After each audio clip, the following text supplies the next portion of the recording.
Welcome. It's good to see you. It's one of these days we'll see you all in person, but for now this is better than not seeing you. So I think these trainings I think are really quite important, and I think that it's one of the challenges of doing evidence-based assessment is that there's evidence and the evidence changes. And it's something that Andrew Harris and I have written about in the past, but I think it's something which is I guess, a challenging part of being a trainer for these instruments. And that there's one thing to understand how to score them. There's one thing, how to, do whatever with them, but to understand how the research affects them and goes forward requires a certain level of fluency in numbers and statistics. And so that book that I've written is, I've sort of talked to you about, is one of the reasons I wrote the book is for you guys, essentially, to help you get up to speed on those things if there's some areas you're not quite so familiar with. And these series of trainings, I've got 3 of them lined up now. I'll probably do a few more in the fall, see what people are interested in. But it's just a way to help us understand what the evidence is, and then to use that to keep the things alive and keep them moving. So once you developed a risk tool, it's good for now, but we may learn things, and we do learn things, and hopefully we learn things. And when we learn things, then we can make things better. And that's what I want to have happen, and I want you guys to participate in that. So so today I'll be talking about criticisms.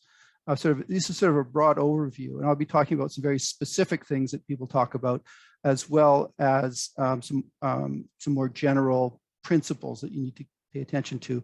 And the next 2 trainings are more really statistical, where you go through the nuts and bolts of how do you actually calculate some of these statistics. Hopefully we'll have some chance to discuss my material. I'll see how much time we take. Feel free to use the chat. I got the chat open so I can see that. I may not always respond immediately, but also feel free to interrupt. We're a small enough group. Just ask questions if at the time. Okay, so I'm just sort of go through these various criticisms. Okay, the one I'd like to spend a little bit of extra time on is this, what I consider a not so valid criticism, and it is an argument that it is impossible to infer likelihoods for individuals from group data. This argument has been around for a while. It has different forms, but it really came into prominence by the work of David Cook, Steve Hart, and Michie, who wrote a series of papers which basically used, I guess, probably statistical arguments to make this point. Their statistical arguments have been, carefully examined by people who sort of know the statistics and are not found to be particularly interesting. They're, I'd say, creative solutions, which aren't, I guess, don't hold up. But I think that the big point that they're trying to make is actually interesting. And it's more of a philosophical point. And this is where I'm basically coming to. The point they're making is a theoretical, conceptual point, which they're packaging in numbers. Now, I'm going to ignore their numbers, but I'm going to focus on the conceptual point, and and I think it's important to do so. So, I partially always thank your critics because they keep you on your toes, but I wasn't particularly sensitized to these issues prior to these articles, and now I am. And I think, and my goal is to sensitize you to these issues as well. So this is the problem. So you have a risk assessment. Assume you have an actuarial risk assessment, and you have your client, Johnny Knuckles, and he has a particular set of characteristics. He has, say, 3 prior violent offenses, he has negative attitudes towards authority, and he's unemployed. Okay, so these are things that would likely show up on a risk tool of whatever. And then there's a bunch of research studies that have been done, and they found that out of 100 guys with these characteristics at this risk level or with this combination or whatever, that 40 will violently reoffended within 5 years. Okay, so that's a research finding. Now the question, and the question that you as an evaluator are interested in, is what is Mr. Knuckles' likelihood of committing a violent offense within 5 years? Okay. So this is the conceptual statement of the problem. And this is from Sherlock Holmes, a quote by Arthur Conan Doyle in one of his, he says, well, the individual man is an insolvable puzzle. In the aggregate, he becomes a mathematical certainty. You can, for example, never foretell what any man will do, but you can say with precision what average number will add up to. Individuals vary, but the percentages remain constant. So says the statistician. Okay.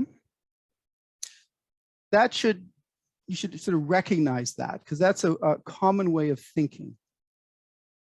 And then we're stuck with the issue of, well, what is Johnny Knuckles' chance of reoffending? How do we even talk or think about that? And one of the things is that people have different views of the nature of probability. One of the views is that there's a sort of a fundamental deterministic sort of everything is there for a reason. Classic Albert Einstein is, God doesn't play dice with the world. He was specifically commenting on quantum mechanics, where things happen with probabilities inherently. He didn't like it. And this other quote is from Zeilinger, is the counterpoint to that. And it's the discovery that individual events are irreducibly random is probably one of the most significant findings of the 20th century. So the idea that events can happen or not happen, like if you, within quantum mechanics right now, things have a tendency to exist. They'll exist and they disappear with a probability. And that's how that's how they create, and that's how people believe the world itself is existing now. A lot of what I'm talking about is based on or drawn from this book. It's a great book. It's not completely easy reading, but if you are interested in this topic at all, this book was recommended to me by a number of years ago. And it was actually Douglas Mossman recommended it. And I said, yeah, I'll get around to it. But when I got around to reading it, it was great. And so I'll be talking about a lot of what, if you want to know more about it, this would be a place to follow up. So when we use the term probability, it has different meanings, and we should be aware of what these different meanings are. So one of the meanings is certainty of belief, which are referred to as subjective probabilities. So I can say that I'm 90% certain that Victor did it, is doing it, or will do it. So past, present, and future. So if you say I'm 90% certain that Victor will reoffend, you're making a thing about the past. But you could also make a statement that he's 90% certain that Victor did the crime. And from the same conceptual framework, these are the same statements about the past, present, or future. And there are subjective probabilities which have to do with certainty of belief. There's another meaning of probabilities, which are logical, often called classical probabilities for games of chance. So these are given a finite number of possibilities with known frequencies, you can estimate mathematically a probability for in this case. So if you're rolling a dice with 6 sides, and you're trying to get a 6, there's one way of getting a 6. There's 5 ways of not getting a 6. So the odds are 1 to 5, or a probability of 1 out of 6 to get 6. And that's logical. And if you look at, if you ever seen in professional poker on TV, they can calculate immediately the probabilities. These are logical, classical probabilities from the cards on the table and the cards in the deck. The third meaning, which is closest to our meaning, is stable proportions in nature. So that when you talk about probabilities, the probability that a child will be born a birth male versus a birth female is about 21 to 20. And there's a lot of, this is where Sherlock Holmes was talking, you know, the rates of suicide, the rates of recidivism are all pretty stable in the aggregate. And you find these across different types of phenomena. And when people first saw this, they were quite like this is really interesting. And they started, you know, why they're stable. Why is the suicide rate very stable, you know, in France year after year? And these are what I call, you know, empirical probabilities or stable proportions in nature. Okay, getting sort of one level down. So I'll present 3 like what's called formal theories of probability. These are the types of things that essentially philosophers and mathematicians spend their time thinking and talking about. I wasn't even aware that there were different theories of probability until, you know, fairly recently. So the one that you're probably taught in graduate school is something called the frequentist model.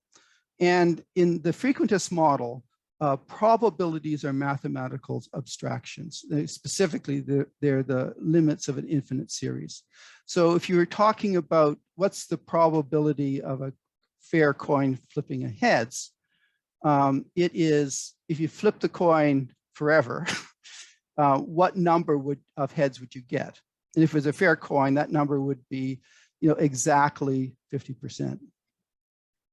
It is defined as an abstraction based on certain conditions or rules of the game. So given certain rules of the game, you'll end up with certain numbers. And it requires this concept of a repetition of an infinite series. And the frequentists are quite explicit that it does not apply to individual cases.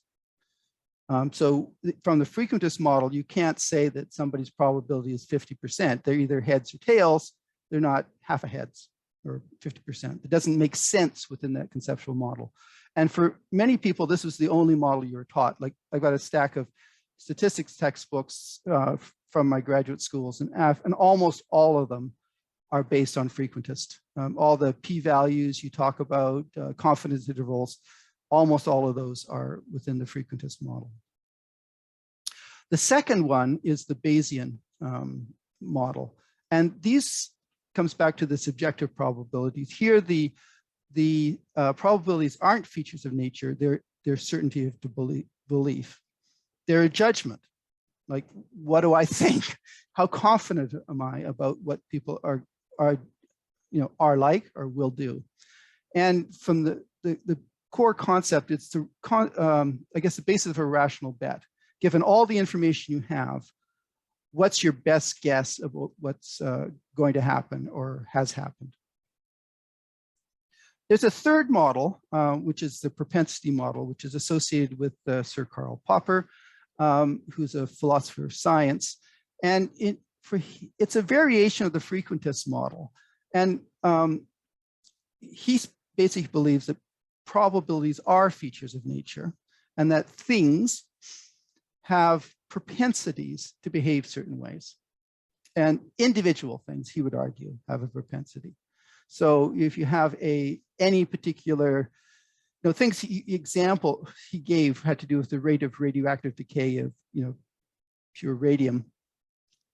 And so he was talking about things within quantum mechanics, that individual atoms or aggregates have statistical properties of propensities to do things. But conceptually, it's the same thing if we have propensities of people to do things. people have a propensity which could be quantified by some sort of number. And I think that is closest essentially to the model that we intuitively apply to people. So in terms of how do you make inferences, back to Johnny Knuckles and the group data. So inferences about the future behavior of an individual requires professional judgment. Administering a risk tool, an actuarial risk tool or anything, isn't the risk assessment. It requires some interpretation. And as president of Sarnath, Society for the Advancement of Actuarial Risk Need Assessment, I strongly believe that group data based on similar individuals provides a very strong basis for making inferences about specific individuals. So that is your best source of information about inferences about an individual, is group data. But it is a professional judgment. It requires judgments concerning the degree of similarity between the case you're looking at and the case at hand, or the data, quality of the data, and I'll talk more about that in a few minutes, and a relevance of the group data to the evaluation. So if you're doing an assessment of somebody, you're interested in domestic violence, recidivism, and you have a VRAG score, which has general violence, does that line up with the types of questions that you're interested in or not?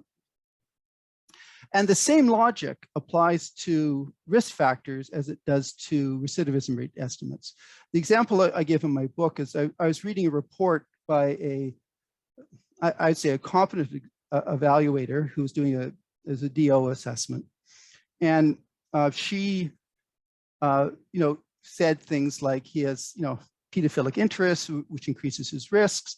And then she got to the point where she administered a stack 99 and some other ones, but she said, gave the stack 99 recidivism rates for the group, but then she said, but it doesn't apply to the individual. Well, I don't know whether it applies to the individual or not, and cited Hart, Cook, and Mitchie. And she could have said, the guy's got deviant sexual interests. Group data shows that deviant sexual interests increase the risks. However, I don't know if it applies to him because he's not the group data. It's exactly the same argument making generalizations about risk factors to an individual for propensities or likelihoods as you would for risk factors. You need somewhat stronger, you need a judgment about the quality of the evidence, but it's the same logical operation. There's nothing incoherent about making statements or using group data to make inferences about individuals. In fact, I think that's the best, very often is the best source of information, not exclusively. So if when you're communicating it, it's perfectly all right to say things like, Mr. Knuckles has a 40% chance of violent recidivism. Mr. Knuckles has it. You could also say, you don't have to say, but you could say he's a member of a group of which there's 100, 40 out of 100 are expected to violently offend. You can say that too. But you can also say Mr. Knuckles does, and that's a judgment that you make as the evaluator. Or the weaker still, 40 out of 100 individuals with a risk score, the same as Mr. Knuckles, violently reoffend, which is a weaker, even weaker statement still. But these are different statements. And if you look at the sort of history of the static, we have tended to sort of land within number 2, essentially. Mr. Knuckles is a member of a group, and it's somewhat, it's defensible, but I think number 1's defensible too. And I think that is something which evaluators can and should do. If the question is, what's Mr. Knuckles' likelihood of reoffending? I don't think you should stop at he's a member of a group. I think you should stop, you should go all the way to Mr. Knuckles. So I'm going to pause right here and see if there's any questions or comments, and then I'll go on to the next section. There's a comment that this is a common line of cross-examination in New South Wales. Well, yeah, I've had it too. So one of the things that you can respond to is you can, for those of you who got chapter 2 of my book, you can sort of take a look at that and it'll give you a way of how to respond. But it's something which people do often bring up, because it comes back to Sherlock Holmes, right? It comes back to that sort of intuitive way of thinking. And it is a way of thinking, and you know, people think that way. But I think we can do better.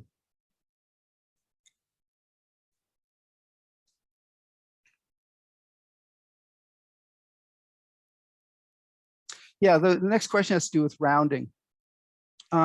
Yeah, if you say like 41.26, you know, I don't believe you. You know, so this is again coming up with the next section, is how much confidence in how much precision are the estimates. In many cases, our estimates are they're not to the second decimal point for sure. They're probably, if you round them to tens, like 10, 20, 30, you're probably pretty close. I'm not sure even 42 would be within the precision. We produce some confidence intervals for some of these estimates, and I tend to keep sort of averaging within those confidence intervals. But yeah, again, that's what I actually do. I usually give no decimal points, but I usually give, like if it's 41, I give 42. And then I'd give the range, a plausible range for that.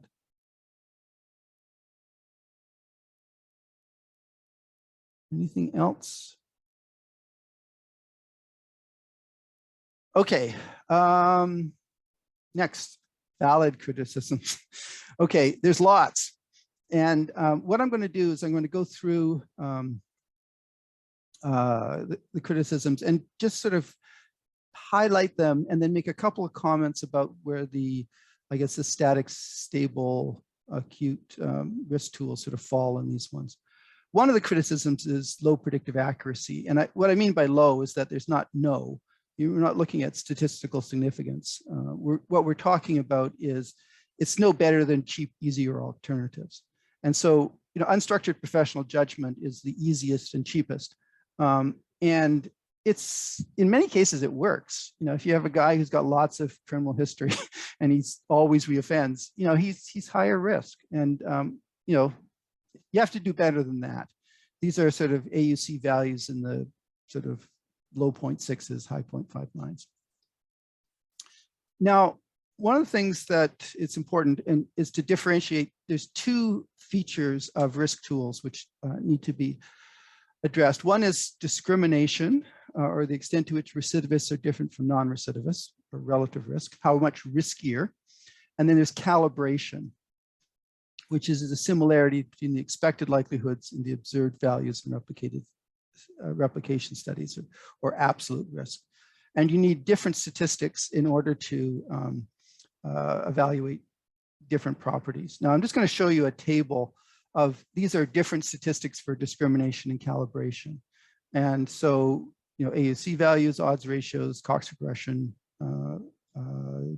Cohen's d, logistic regression slopes are all discrimination parameters. And calibration, you know, chi-square, EO, meta-analysis of rates, you know, calibration plots, meta-analysis of these zeros in the. Now, next up, for those people who signed up for the next one, I'll be talking about the EO index, which is a specific measure of calibration, or how close things are. So that'll be, and then the next one I'll be talking about logistic regression, which you can do both discrimination and calibration with that. So those are the next ones coming up. So I won't say much more about the statistical indicators at this point, but other than we'll talk about them in a bit. So what we'll do now is talk about some other criticisms to consider. And the main criticisms can be grouped into these categories. One is the quality of evidence. So if you're making a generalization for group data to an individual, how good is that group data? And there's a number of ways of looking at that. There's a second thing to consider, which is bias. And we're particularly concerned about bias towards already disadvantaged groups. So if you have a group that is in a disadvantaged position in the States or Canada, then we don't want to make it worse, essentially. And there is that potential. And the third is it fit for the purpose? Does the risk tool line up with the question that you're really interested in? Okay, and how do you look at this? Again, I'll go through these fairly quickly, but just give you some sense of the types of things that you should be considering, and I'll make some comments about the specific measures. Quality of research evidence. So you want large sample size. And when you're looking at sample size, what's most important is the number of events. Like if you're looking at sex offense recidivism, which is our area, it's the number of recidivists which makes the big difference, not the total sample size. So if you have 1,000 cases and 15 recidivists, you're not going to get reliable estimates. What you want is, you want 100 recidivists if you can get them. But it's the number of recidivists, it's the smallest of the recidivists or non-recidivists which make the difference. You want representative samples that are similar to the group that you're applying it to. You want replication. Actually, you require replication. Unless you have super large sample sizes, some of the stuff they do in the UK where they have 20,000 or 30,000 cases, you require replication. You need meta-analysis to summarize the results are important. Different research teams have different reputations. I like to think our reputation is pretty good, but it is something that you need to consider because sometimes you get things from certain teams. It's like, well, they always say things like that and nobody else does. So I'm not sure. Careful and appropriate statistical analyses. The static group for many years, I think we've done quite well on this because we actually double run all our analyses. So we have a process in place of once we get the findings paper sort of done, we get somebody else to do it all again. And so that's something which we've been, and quality control checks is built into the whole process. Beware of improbable and impossible findings. I know when the VRAG came out with the bin 9 had a 100% recidivism rate, and Grant was walking around saying 100% recidivist, 100. I say, give me a break, right? Yeah, they're high risk, and they may be higher than some threshold, but I don't believe it. And nobody replicated that. So, one-off findings, just be very, very careful. And I guess, some sense about research teams that don't learn. If you're doing an evidence-based practice or research practice, look for signs that people change as evidence advances. So I think on this one, I guess particularly with the static, I think the stable too, I think we've done pretty well. We're weaker with the acute. The acute has a couple of studies, but probably not as many as I'd like. But for the statics, or all the statics, including risk matrix, I think we're pretty good in terms of just the overall basic quality of research. Open science practices. I'm not sure if you're following this, but there's a concern about sort of making up findings after the fact. And this is sort of a risk. It's a real risk. I don't think it's super big in our area.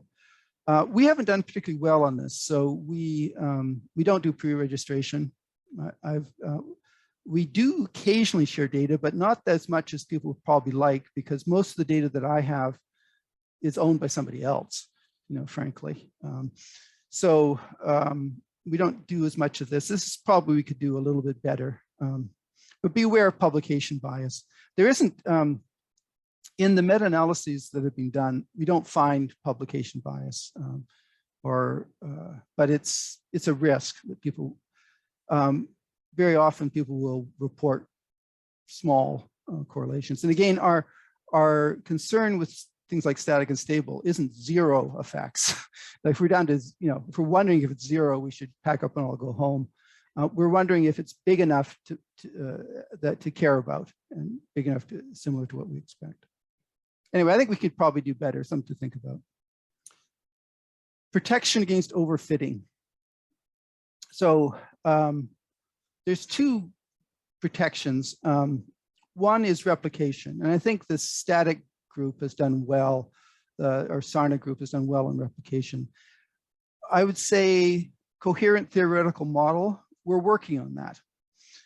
We've got some of the work, I think particularly that Sébastien Brulette-Allery has done, which looking at the constructs underneath it, there's a bit of construct validity work that we're doing, but we probably could do better. And I think that's one of the sort of basis for research for the, I guess, static stable acute, and I guess risk matrix as well. We try to minimize counterintuitive variables. We don't have any right now that I know about. And we also have been good about replication. So I think we have that replication, but I think we could do better in terms of our theoretical models. This goes with the understandable. Again, a coherent theoretical model, like we have, like the stable items, if you look at them, you can sort of say, I think I know what these things mean and what I could do about them. But that's a bit of an intuitive, just unstructured professional judgment way of looking at them. There's a lot more research that we could do on looking at the sort of structure and coherence of that. It looks like from things that are coming down the pike, that if you look at the stable, it basically comes down to the two factors you almost always find, which is sexual deviance, sexual crime specific stuff, and antisociality. But trying to understand what those things in or try to break those up a bit more is, well, I guess we have more work to do. Explicit method of risk tool construction, I think we're pretty clear and fairly simple.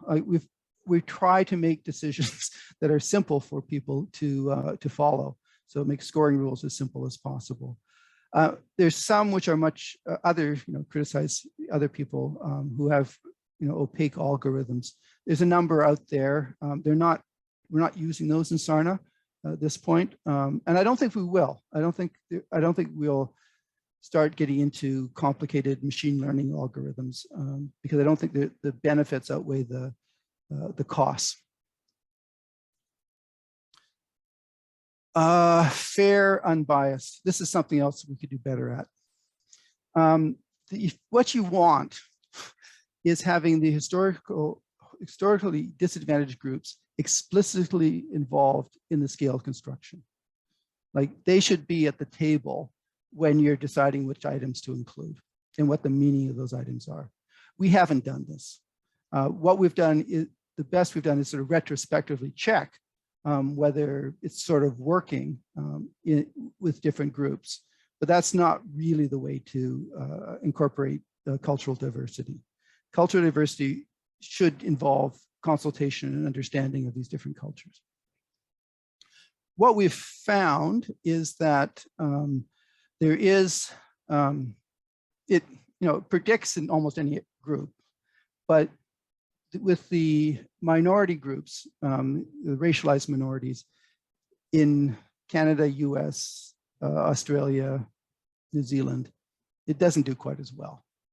It does, and that's, I refer to static, stable. I can't say anything about acute. And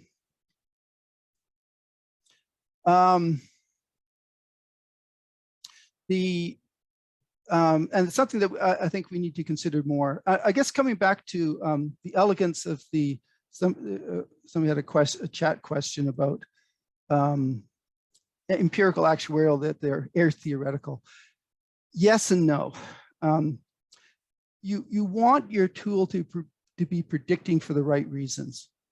So, so for example, if you had a college admission test, and one of the items on it was your parents' income.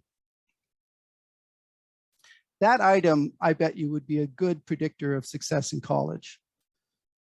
But it's not what you want as an item, because what you want is you want academic ability or something else being the construct. This came up quite a bit. If you look at test standards for jobs, there's the strong vocational interest blanks. I don't know if you remember that one was around, but it had a whole bunch of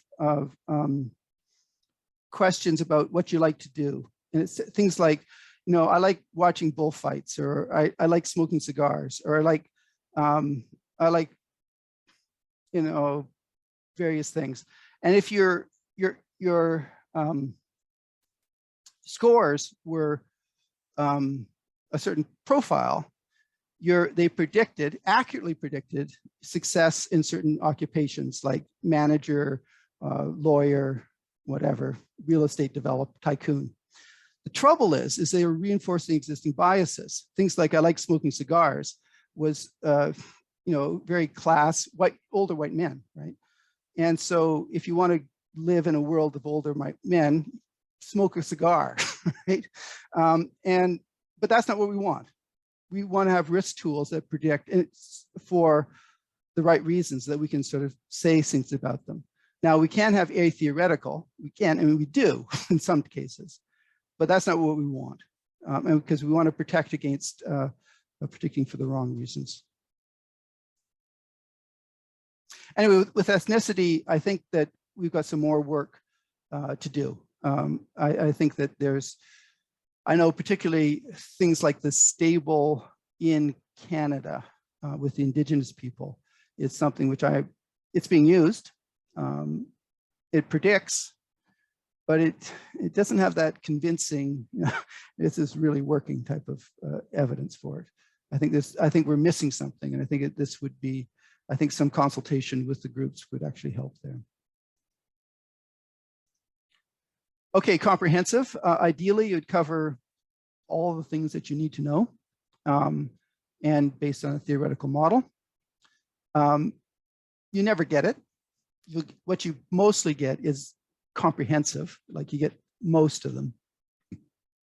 But things you can watch out for is sometimes you have a small set of variables. You may have like 6 or 8 variables to start with, and you get down to 3. Chances are there's probably 20 other variables you should have considered. And if the rationale, there isn't a strong rationale, and the data looks like you're just choosing them from ones that are available, there's a risk that you're not catching the right things.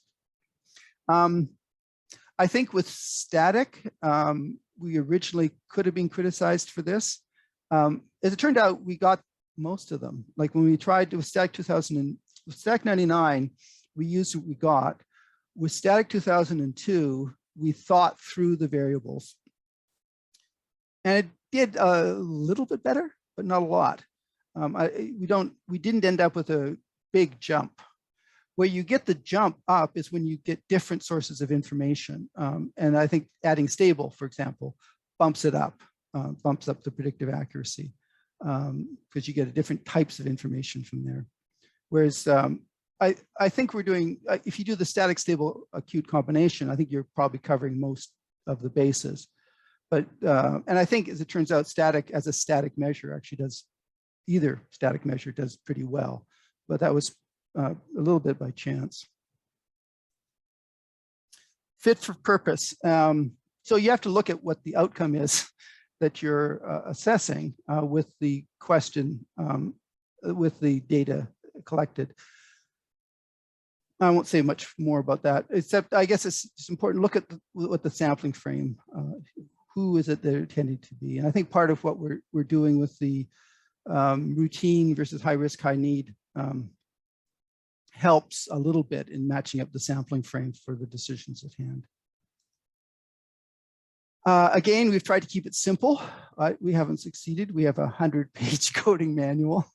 And I know Annie was just sending me a question last night that I had to go, yeah, I think she's right, but I had to go check, and it took me more than a minute or two to figure out what the answer was. So there's always going to be exceptional cases, and we just have to, they're hopefully getting rare. So we're trying to keep it as simple as possible. The lesson, and I guess the lesson for all you static stable trainers, is as the DSP lesson. When you get things complicated, people have to be conscientious to make it work. If you don't have it conscientious, then things start to fall apart, right? So if you need, there's a burden. There's a burden that is created by more complicated, and typically you don't get that much more predictive accuracy by if you keep it simple, you might lose a few things around the edges, but if you have too many exceptions and nuances, you end up, the whole ship sinks, sort of falls over with its own weight. And that is my sort of summary. So any sort of questions? Morning. It's ridiculously early, so this might be stupid, but one of the problems I have is that a lot of my colleagues seem to think that the risk assessment, the actuarials are giving you the risk assessment. So their entire risk assessment is static net, well, usually ISRS, but whatever the tool says 40%, so it's 40% and they're done. Yeah. What I sort of do is use the SPJ and encourage them to use their judgment to decide whether this estimate fits him. So basically, it says 10% chance of recidivism. He has a 10% chance of recidivism. But what I want you to do is decide whether he's in the 10 or the 90 and use the SPJ to inform that. Is that remotely correct? Remotely, but I wouldn't do exactly the same. There is, first of all, I agree that administering a static 99 is not the risk assessment. I'm fully with you there. There has to be another judgment about the applicability to this individual. And generally, the risk scale score is your best judgment, but you have to make that judgment. And I think one of the things we learned from the DSP study is we asked people for overrides, and the people who did the overrides always screwed it up. They included things that they'd already included. The override was always wrong or just random. It was just, but their original scores got better and better. If they had to think about it, their scoring got better for both their static and stable. And so we strongly encourage people to think about their assessment and the validity of the assessment, the consequences of the assessment. What I'm arguing today is that argument is partially to do with the person sitting in front of you, but it's also partially to do with the evidence base for your risk tool. And your line users probably aren't very good at reading that research. I want you guys to be. I want you guys to be good enough at reading the research that you can feel confident in making inferences about the people from it. Okay, Robin has a question. Let's see if I see that.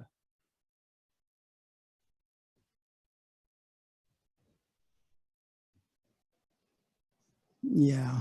Robin, do you just want to say, are you still there? Or are you gone? Yeah. Yeah, I'm here. Yeah, just do you want to? I spend a fair bit of time in court these days, and you know, obviously most of my work is in the SVP realm, where it's highly contentious and people are you know, willing to say virtually anything, and you know, it depends on how convincing you are as a speaker, not necessarily how convincing your evidence is. So I mean, I find myself often, you know, saying, you know, if I was stuck on an island with one risk assessment tool, you know, that would be static 99R. But we shouldn't rely on that in and of itself, that there are other factors we also have to bring to bear. And I've been working, you know, pretty strongly here in Florida to get us to a point where we're using stable scores and not just stable as an SPJ. You know, lots of fight back in that realm as well. But I guess the ultimate end is that that it doesn't seem at times like there's a way we can win this. You know, aside from being the best speaker in the room. Just out of curiosity, one of the original meaning of probability was credibility of the speaker. Mhm. So this is a highly probable speaker. That's how it was used. So Yeah, and I think actually this, these sorts of short webinars you're doing, I think will provide us with a lot of very helpful information in terms of how to counter some of those arguments that sound really credible, but are not particularly. And I think all of us who spend time in court know that judges and juries glaze over as soon as you start talking about numbers. We have to put it in really understandable terms. We can't say 41.26%. We have to say 4 out of 10, or we have to find some other easier way to put it. I mean, I really like the, if you have 100 guys lined up against your wall, which guy is this guy most like? I mean, I find that a lot of judges and juries really resonate with that. So the less we can talk about sort of complicated numbers with decimals and, all sorts of other fancy formula, the easier it goes for us. But, again, I think you're absolutely right. Sometimes it goes back to whoever is the most powerful speaker and who's willing to say whatever is going to most appeal to the judge or the jury. Yeah, sometimes that's the case. Thanks, Robin. Oh, okay, yeah. So this is from Sam. In New South Wales, we're working on an evidence bundle which would sit along our reports to help the courts understand the tools. Perhaps we could give a copy, probably should, copy my new book. But yeah, no, but I actually think that's a really good idea. I know I sometimes do that, but I don't trust it that much. I don't expect them to read that sort of stuff. But I do think it's worth, or we have a responsibility not to do good assessments, but also to communicate the scientific basis of the assessments that we do. And that these are, and I really support thinking of creative ways of doing that in effective ways.